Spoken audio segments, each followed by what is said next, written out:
නොකියූ කඳුළු සහ නොලියූ ආදරය. ලෝකයේ තියෙන හැම ආදර කතාවක්ම පොත්වල ලියවුණා. සින්දු වලින් කියවුණා.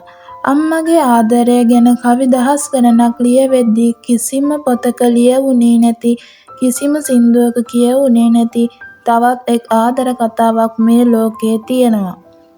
ඒ තමයි තාත්තාගේ ආදරය. අම්මා ආදරය කරන්නේ මුළු ලෝකෙටම පේන්න. හදවතින්ම අඬලා, තුරුළු කරගෙන. හැබැයි තාත්තා කෙනෙක් ආදරය කරන්නේ මුළු ලෝකෙට හොරේ. හිත ඇතුලෙන් විඳවමින්. හැමදාම උදේ පාන්දරම නැගිටලා හීතල වතුරේ මූණ හොදාගෙන කරදඬු උස්මහත් වෙන දරුවන්ගේ අනාගතය වෙනුවෙන් තමන්ගේ තාරුණ්‍යම දිය කරලා හරින්නේ තාත්තා.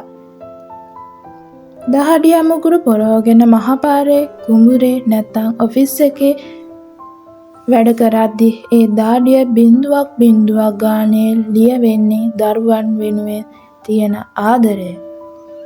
අපි ඉල්ලන හැමදේම ගෙනත් දෙන්න තාත්තාට සල්ලි තිබුණේ නැති වෙන්න ඇති.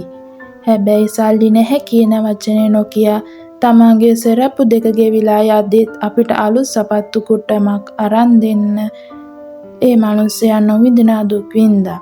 අපි වැරද්දක් කරපු වෙලාවට අපට සැරකලේ බැන වැදුනේ වෛරයකට නෙවෙයි. කවදා හරි දවසක අපි මේ සමාජයේ කෙලින් හිටගන්න මිනිහෙක් වෙන්න ඕන නිසයි.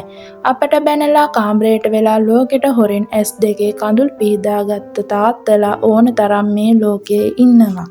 අම්මා අපේ බඩගින්න නිවාදී ඒ බඩගින්න නිවන්න ඕන කරන බත්පත සරි කරන්න මුළු ජීවිතේම ඔට්ටු ඇල්ලුවේ තාත්තා. අද අපි ලස්සනට අඳිනවා නම් සමාජයේ වැදගත් තැනක ඉන්නවා නම් මේ හැමදේම පිටිපස්සේ තියෙන ඒ මාළු මිනිසාගේ වාරු නැති උණු දනිස් සහ කරගැට පිරුණු දෑත්වල ශක්තියයි. ලොකු වෙද්දී අපිට අපේ කියලා ලෝකයක් හැදෙද්දී අපිට තාත්තාව අමතක වෙලා යනවා වෙන්න ඇති. හැබැයි තමන්ගේ හුස්ම ටික යනකම් මගේ පුතා මගේ දුව කෑවද කියලා හොයලා බලන එක පිරිමියේ යා තාත්තා විතරයි. තාත්තා කියන්නේ ඒ රළු පොත්තක් ඇතුලේ හැංගුණු මහ මෙරක් වගේ දරා ගැනීමක් තියෙන නිහඬ ආදරවන්තයෙක්.